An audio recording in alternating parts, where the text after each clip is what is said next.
చిత్తూరు జిల్లా కుప్పం పట్టణంలో అనుమానాస్పద స్థితిలో వ్యక్తి మృతి. కుప్పం కృష్ణగిరి బైపాస్ సర్కిల్ వద్ద ఘటన. మృతుడు కుప్పం మండలం బంగారునత్తం గ్రామానికి చెందిన మణిగా గుర్తింపు. సంఘటనా స్థలానికి చేరుకున్న పోలీసులు పూర్తి వివరాలు ఇంకా తెలియాల్సి ఉంది. చిత్తూరు జిల్లా కుప్పం పట్టణంలో అనుమానాస్పద స్థితిలో వ్యక్తి మృతి. కుప్పం కృష్ణగిరి బైపాస్ సర్కిల్ వద్ద ఘటన.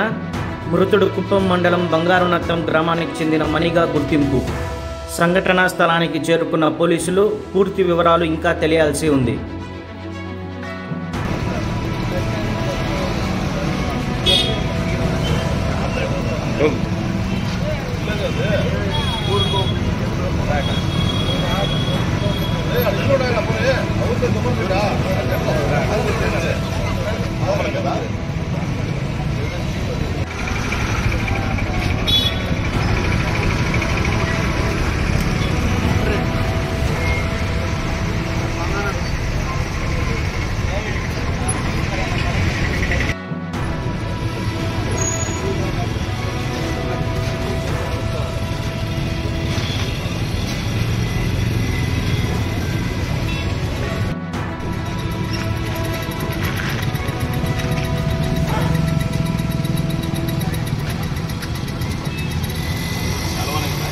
चलो चलो चलो